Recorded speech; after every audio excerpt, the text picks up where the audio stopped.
Welcome into another edition of the Ostrom Avenue podcast. Recording this one at the end of the week on Friday. Syracuse spends Lacrosse has a date with UNC tomorrow in the Dome, a massive matchup there, Griffin. But first, before we touch on any sports, a beautiful week here in Syracuse yesterday. Me and you both were hanging out on the quad at the university and just soaking in some sunshine.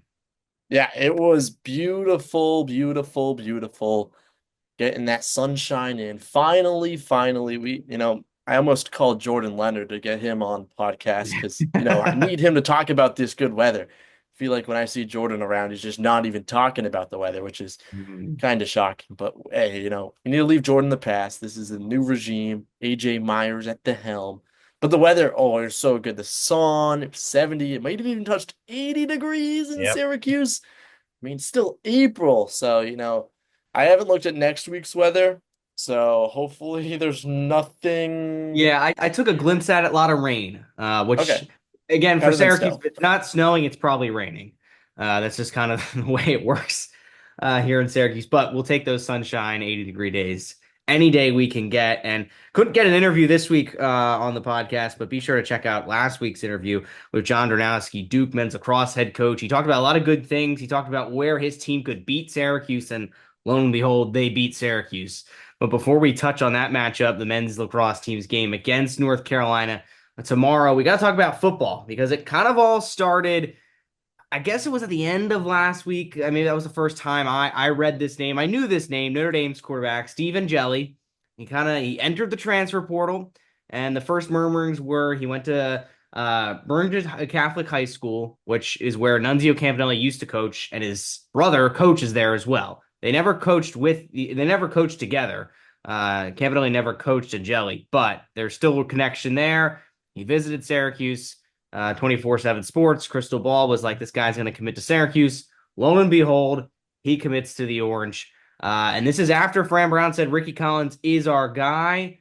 I think he said that knowing, obviously, that Angeli would not be on the market. He is. Griffin, your first reaction to another quarterback joining the Orange?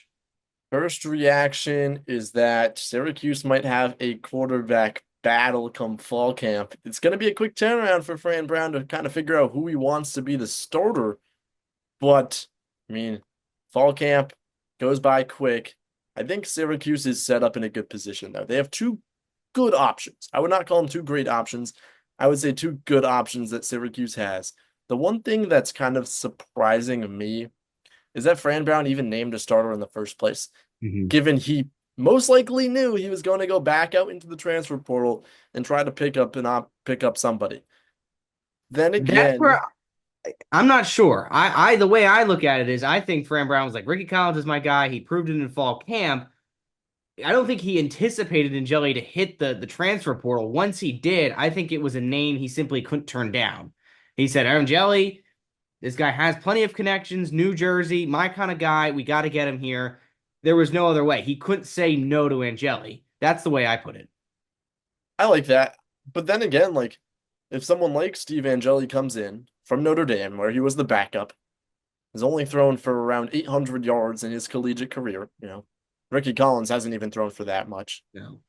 If you're Steve Angeli and you're coming to a school, don't you try to become the starter? Don't you talk to the Absolutely. coach and be like, okay, Coach Fran, what are the odds that I become the starter? And I mean, Absolutely. from what we know about Coach Fran, I think he's probably going to be honest. He's going to be, hey, Steve Angeli, you can win this battle. And and then my question is, what is Ricky Collins' reaction to that? Does he go out and say, okay, fine, bring in another guy. I'll prove that I'm the best. Or does he go, okay, I mean, this is a little nervous. The transfer portal is closed. He can't go in there. So he has to compete. So he has to turn that switch and be like, okay, this is the battle. I'm here for it. Let's go.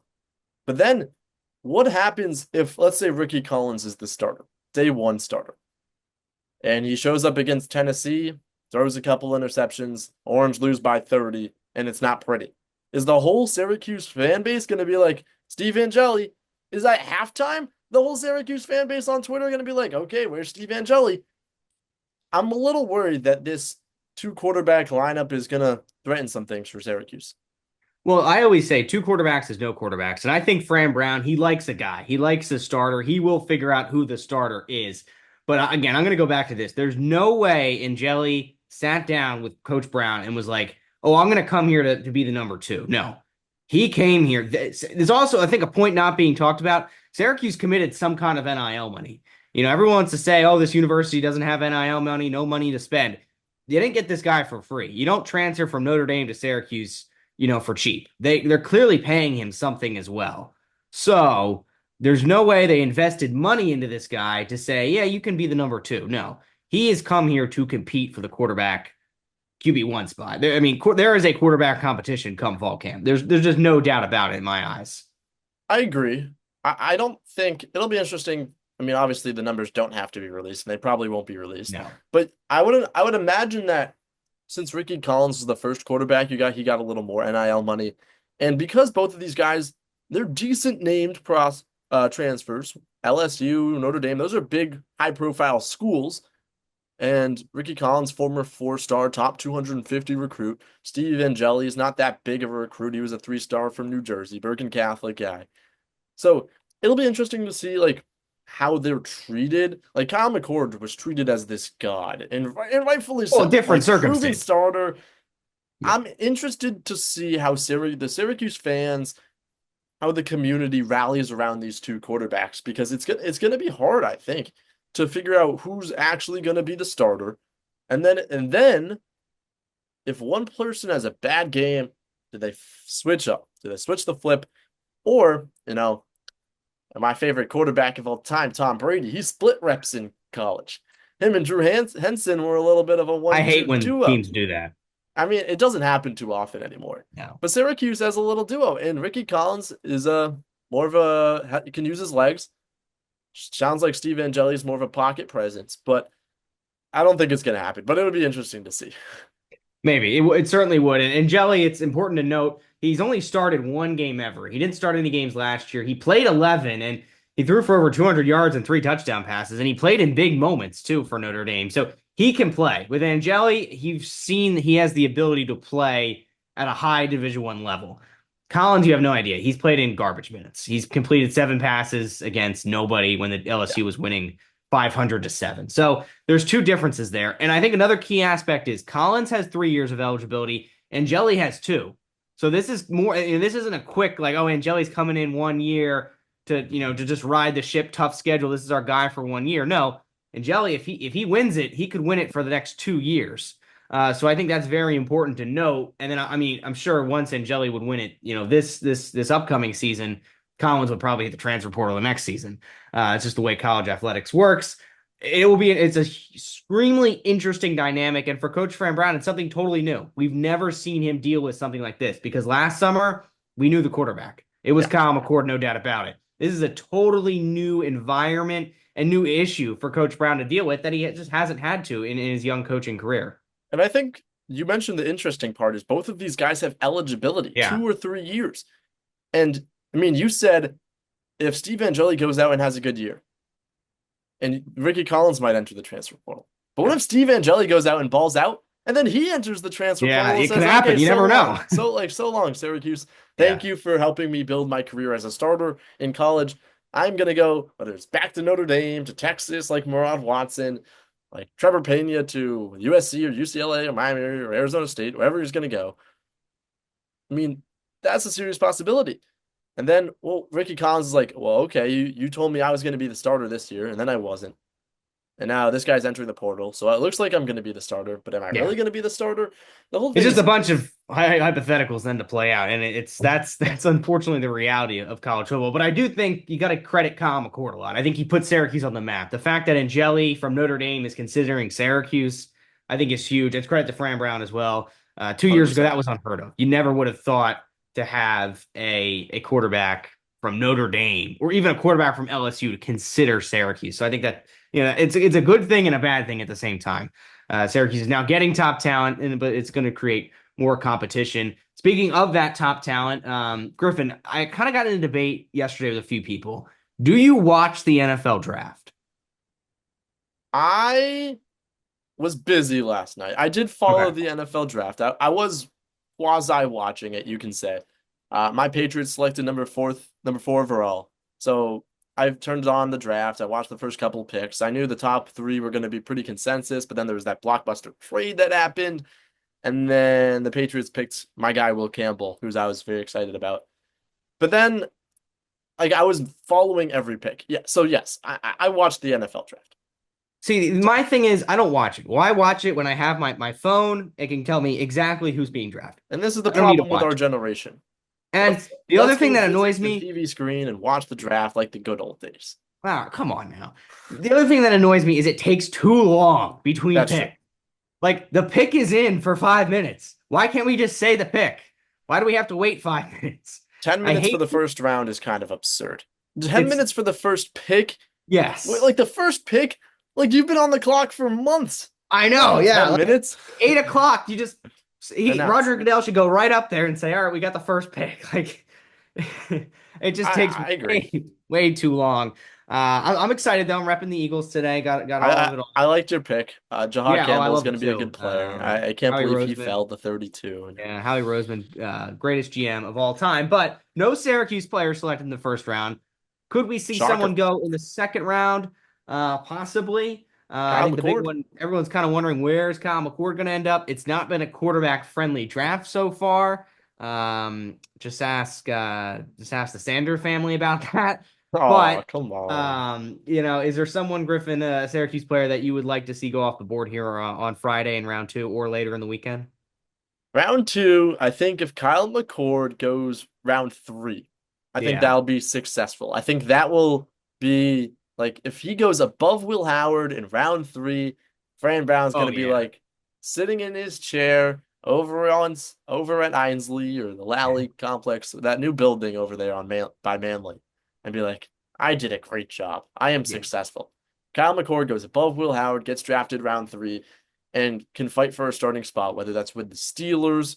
We didn't draft a quarterback. The Raiders might be in the market for a quarterback. The Saints. Rams might be in the market for a might be in the market for a backup quarterback. There's a couple teams. I think it'll be interesting. The Saints also, Derek Carr might be a little injured. There's avenues where Kyle McCord could be fighting for a starting spot or in line for a true backup position. I think that'll be interesting. My day three round four, five, six, or seven pick that I am really looking out for is my guy, Fadil Diggs. I mean, he tested well. He's big. He's an athlete. 4.5 speed as an edge rusher. The production wasn't always there in Syracuse, but he would have games where he just looked like a beast. And it wasn't always resulting in sacks because his teammate from the other side was getting there early, or he was just getting double teamed a lot of the time. Fadil Diggs is going to be a monster. I mean, he's just so good, so athletic. His hands are good also.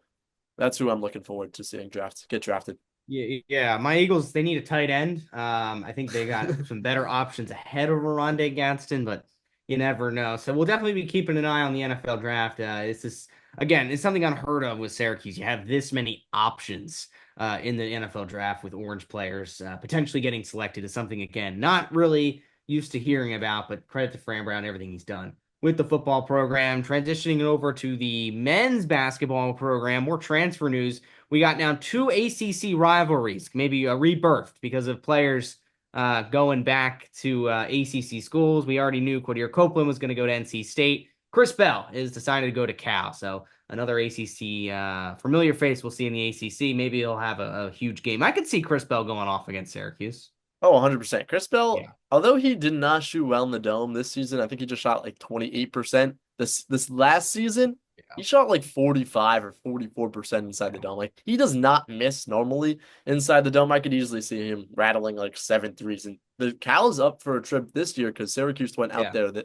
Yep. So it'll be interesting to see Chris Bell in a Cal uniform. He's going back home. Good for Chris Bell. Maybe his home cooked meals will help him um, rejuvenate his shooting, which took a year off.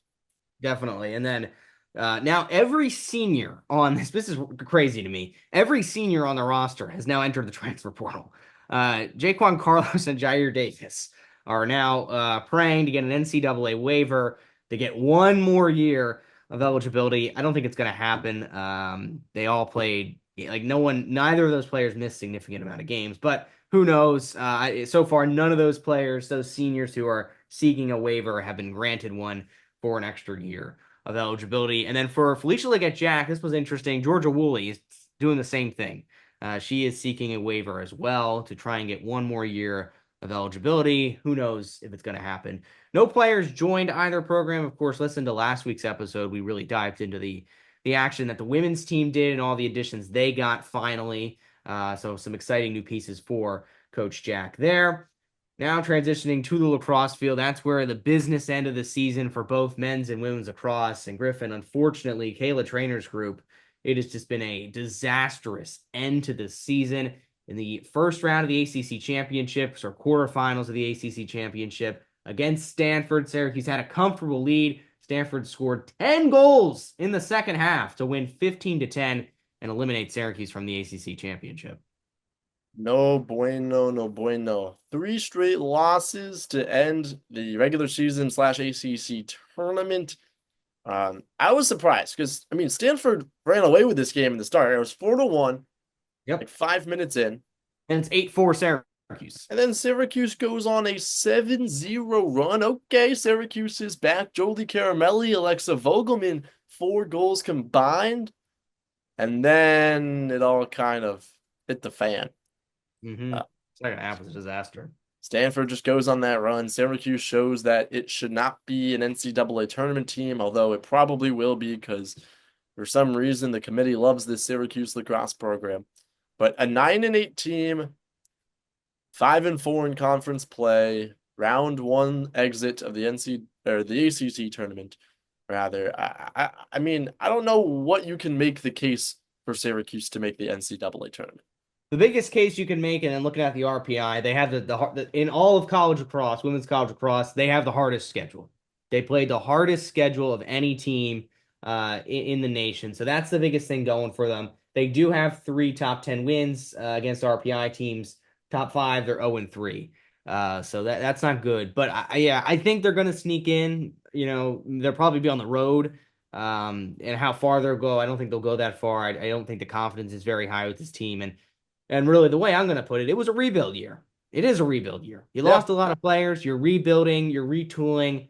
I think next year they're going to be back to the promised land. Not to maybe I don't mean promised land and winning it all, but back to where they belong in ACC championship games and deep NCAA tournament runs as well. I just think this was a retooling year.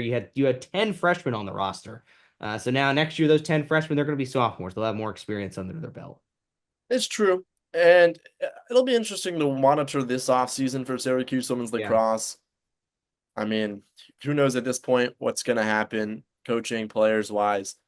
Transfer portal's picking up for lacrosse. Maybe some Syracuse players enter. Maybe Syracuse gets a couple good transfers. I'll be definitely focusing on this offseason for Syracuse women's lacrosse because I think it's going to be a big one. There are more teams coming into the ACC. I think Florida State's if it's not Florida State joins the conference, is this year or next year? Pretty sure it's next year. They'll be in the conference. Yep, so that's next year. Team. They're taking the same philosophy as Clemson. Warm weather, pumping they're money attracting big money. Yeah, tons of money invested as well. So yeah, it's a conference that's getting a lot tougher, and Syracuse is going to have to match that.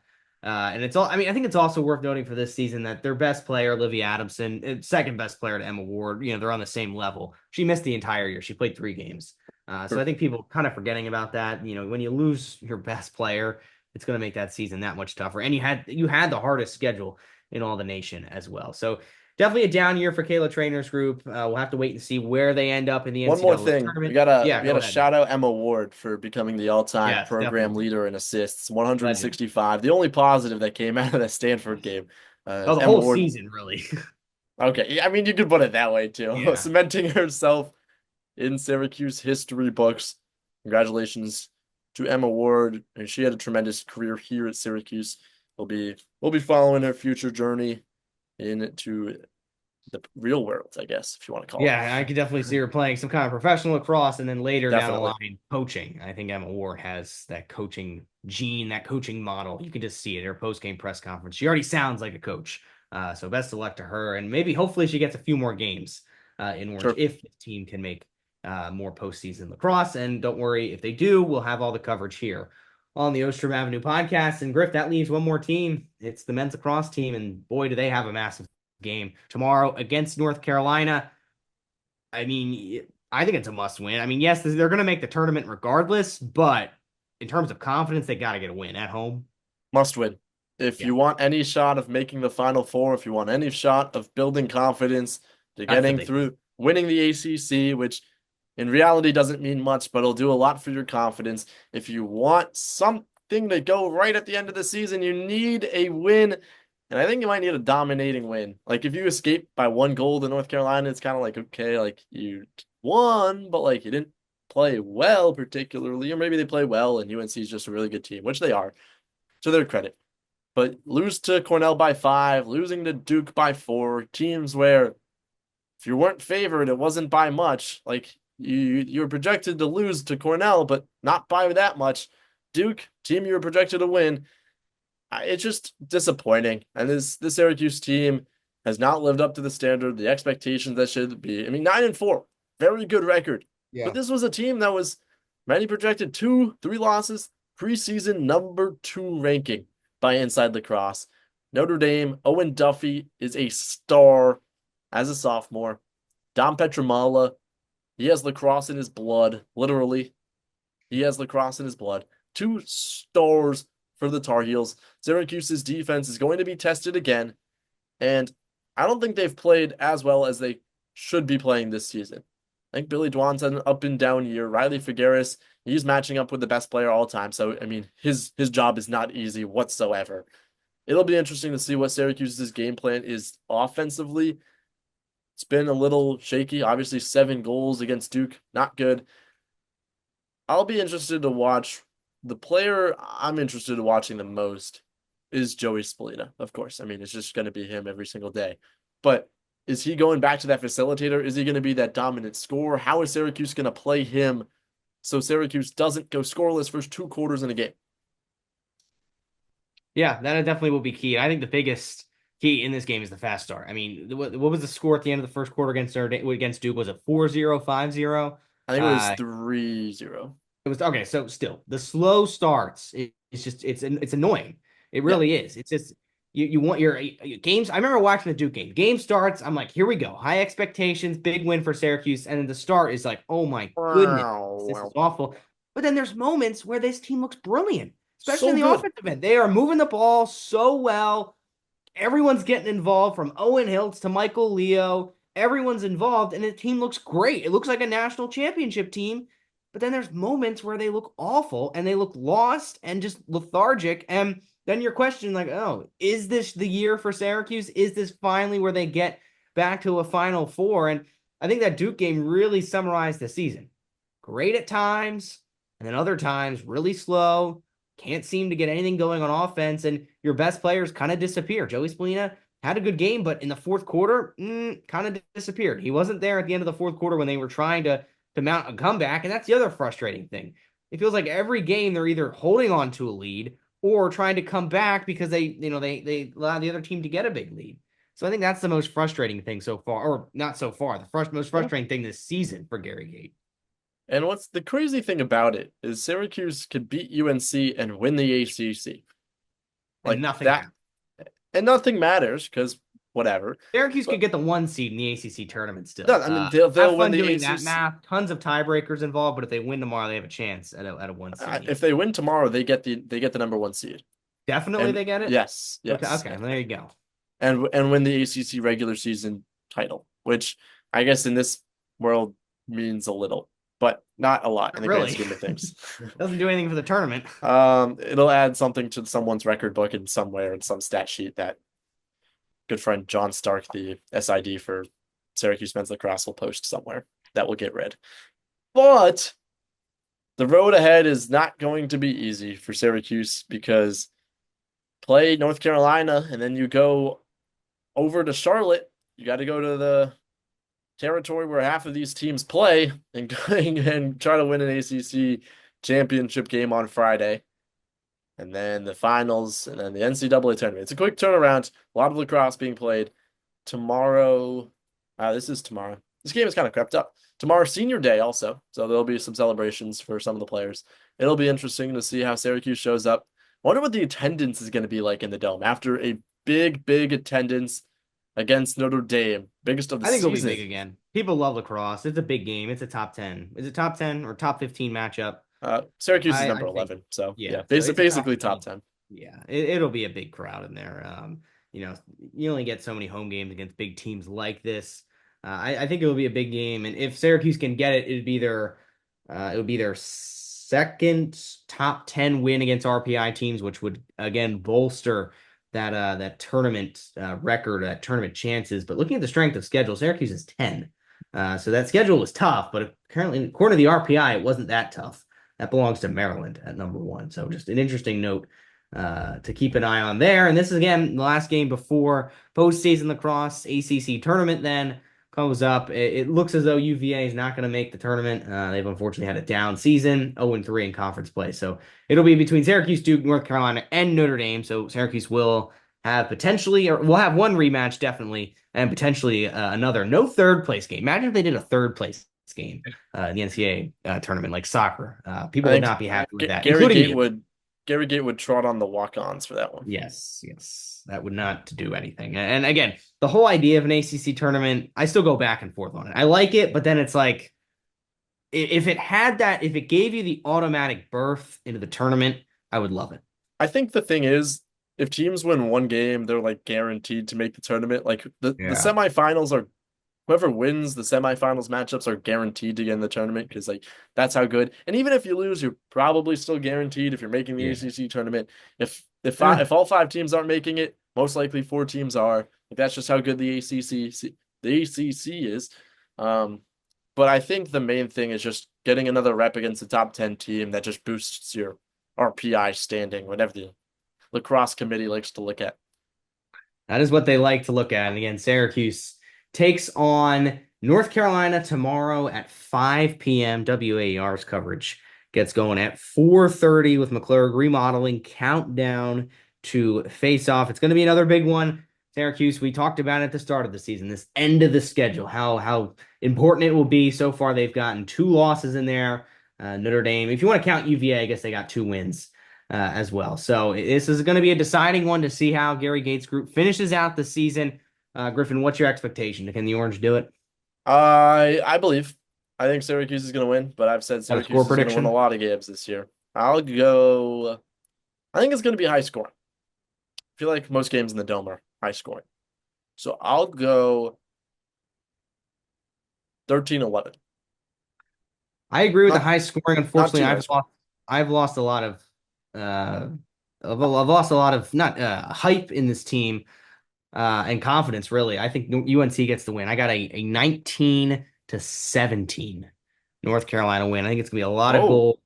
that's a Yeah, lot of goals. it's gonna That's a be a lot, thriller. I lot want of a goals. thriller to end out the year. I feel like every year Syracuse's last game of the season. I just remember last year against UVA.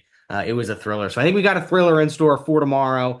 I got UNC winning though, and that would definitely be another damaging loss if it does spin that way. And if it does, or if Syracuse gets the win, we'll have all the reaction next week on the Ostrom Avenue podcast. Me and Griffin will break it all down, including I'm sure we're going to have more transfer news, Griff. Hopefully, I'm excited. That kind of seems to be the theme in college athletics these days. More and more transfer news, especially here on the Hill. Again, Syracuse, North Carolina, 5 p.m., 4:30 WAR's coverage gets rolling, and then tune into the double overtime immediately after the game, and that goes all the way up until 8:30 p.m. as well. We'll be back next week with more reaction of this men's lacrosse team, what the women's lacrosse team's doing, where they're going to fit in postseason play, and as we mentioned, transfer portals. Be sure to keep up to date on everything Syracuse athletics on WAER.org, and that's where you can listen to the full library and all the episodes of the Ostrom Avenue podcast. But for now, we'll see you guys next week.